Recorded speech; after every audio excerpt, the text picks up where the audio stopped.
and welcome to my Jan-uary Book Tag.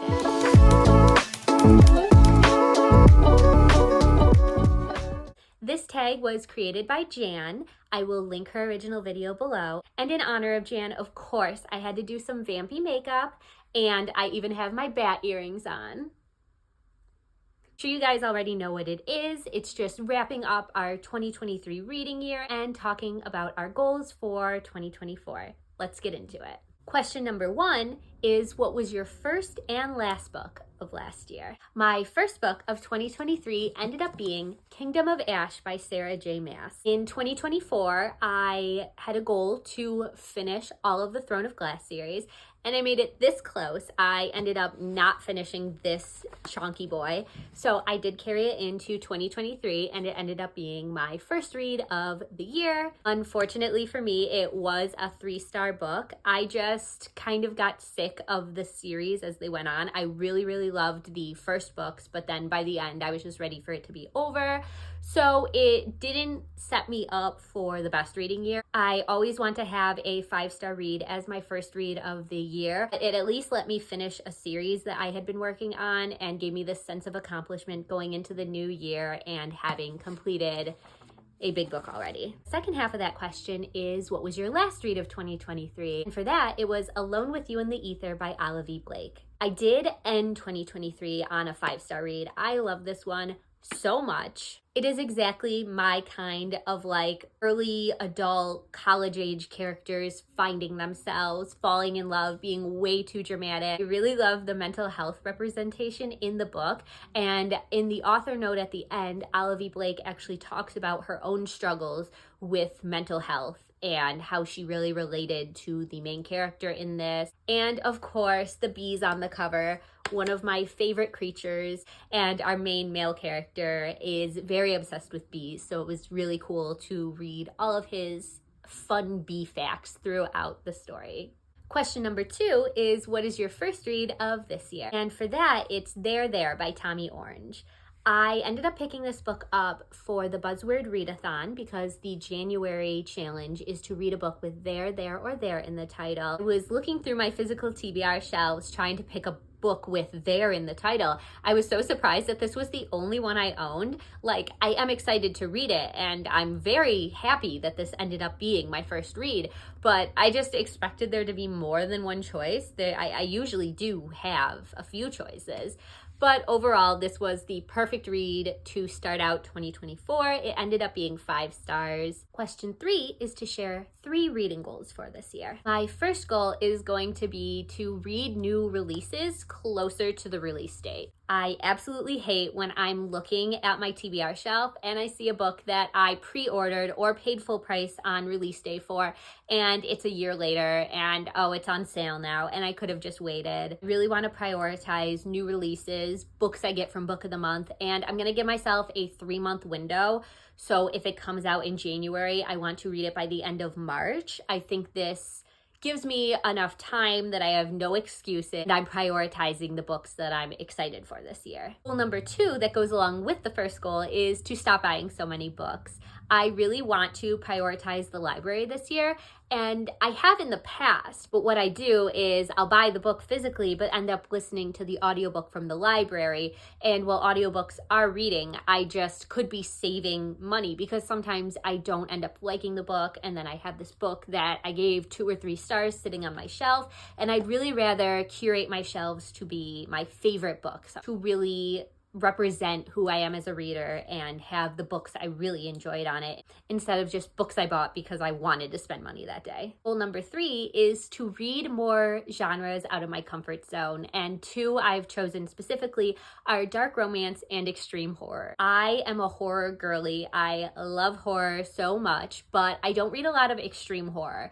I've read a few and they're always fun, so I really want to prioritize picking up more this year. And another genre I really want to prioritize this year is dark romance. Again, I love a romance book, but I usually read like the traditionally published cute rom-coms, and I just want something a little darker.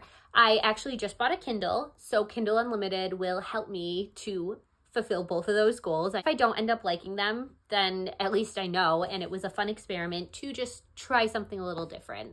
Question number 4 is, what are 3 of your most anticipated titles? I'm gonna do this in like counting up 3, 2, 1 because that's most exciting. So number 3 is Mislaid in Parts Half Known by Seanan McGuire. I look forward to the Wayward Children books every single year. I think they always come out in January. They're just such a great way to really boost your reading for the first month of the year, reading such a short book. They're always so beautifully written. I love the characters so much. I love everything Seanan McGuire comes out with. And we're going to a dinosaur world. I can't even wait. I don't know what to expect at all. This one releases on January 9th.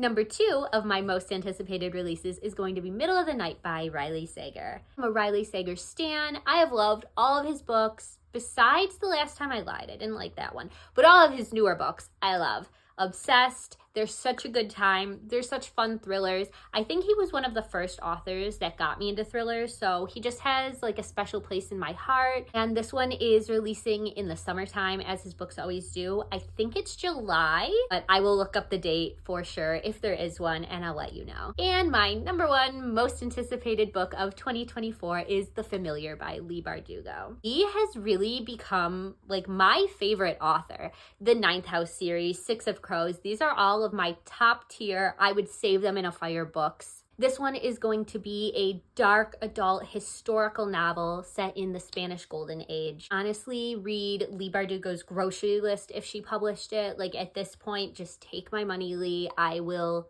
read anything you write. And I just noticed there's a scorpion on this cover, and I've been seeing scorpions everywhere, so that's really weird. This book releases on April 9th, which is just in time for my birthday on the 20th. So thank you so much, Leigh. Happy birthday to me. Question number 5 is, which goals did you reach or not reach last year? So first we'll talk about the ones I reached. I had an amazing reading year in 2023. I set my reading goal at 120 books. All I wanted to do was to read 10 books a month.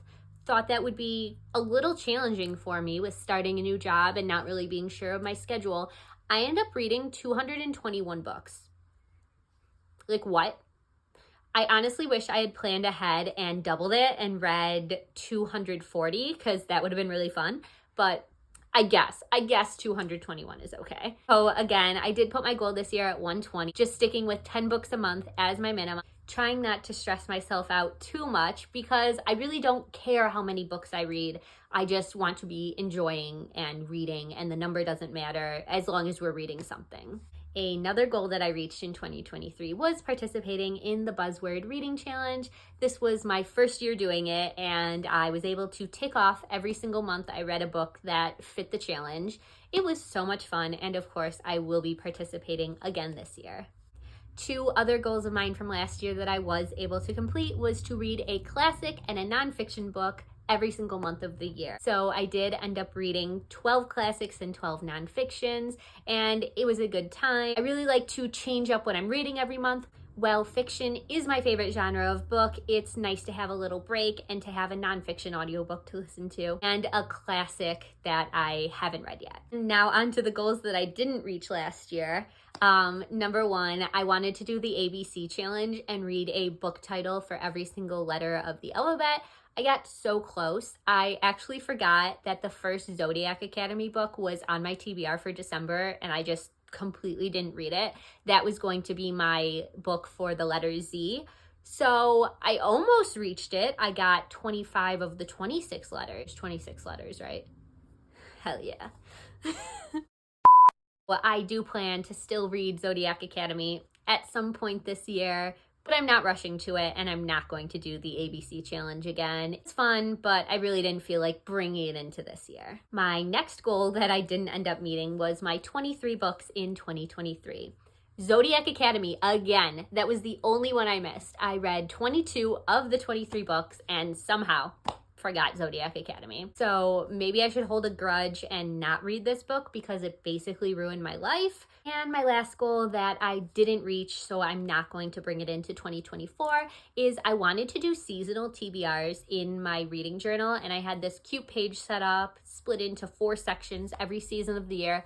and I didn't end up using it. I think at the end of the year, there were like a few books written down for spring, and then I didn't use it through the rest of the year. Found out I'm not really a seasonal reader. I just kind of read what I'm feeling. It's not really worth it for me to have a whole spread in my journal and a whole challenge to read seasonal books if I'm not picking them up. Question number 6, are there new releases this year that you've heard of but you have no desire to read? And for that, I honestly couldn't think of anything on my own. I had to look up a 2024 release guide, but for me, one that I probably won't be picking up is the sequel to Knight's Edge, First Light by Liz Kieran. I read Knight's Edge this year and I really liked it. It's a sapphic vampire book about a girl whose mother is a vampire and everything she has to deal with. I think I gave it like 4 or 5 stars, but it felt like a standalone to me. I really don't need a sequel, so unless I see amazing reviews and everybody's loving it, I probably won't be picking it up, and I'll just leave the story how it left off in the first one.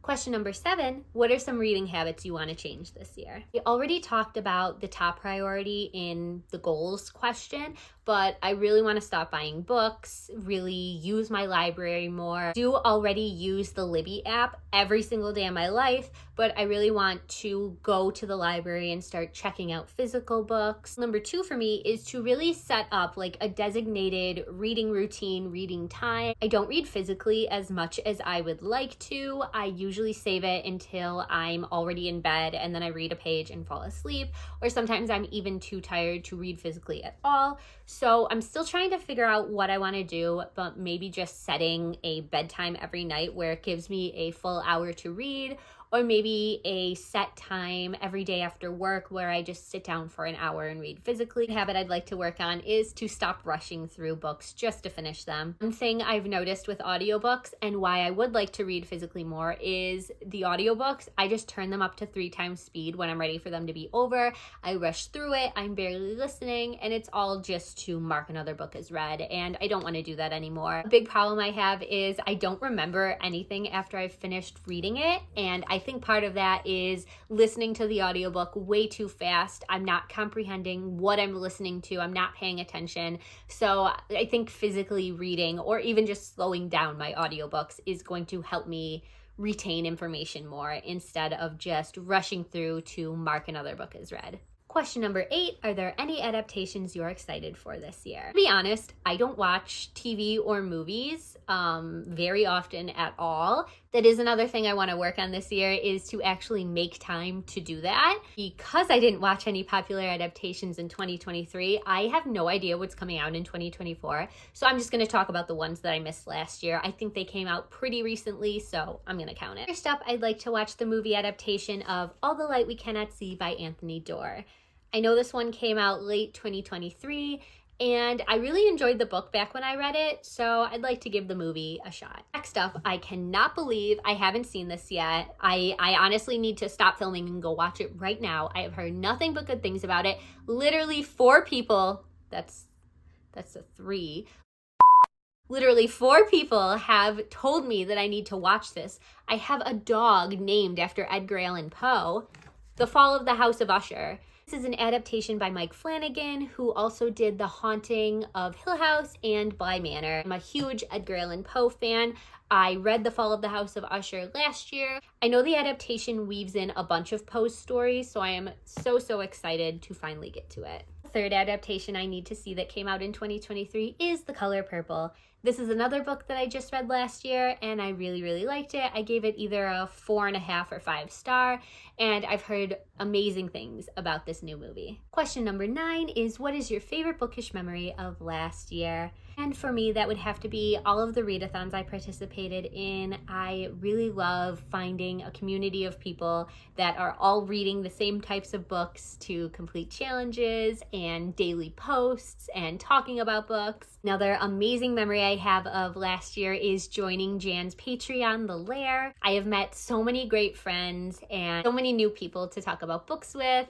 and it really gave me the confidence I needed to start my own channel. Finally, we have question number 10. Are there any carryovers from last year that you still plan on finishing? For me, I just have one. It is Redemptor by Jordan Ifueko. This is a book that I was rushing to finish on New Year's Eve. I literally had the ebook up on my phone while I was at a party. I was scrolling, reading just the dialogue, skimming the pages, trying to finish it by midnight. I had 100 pages left.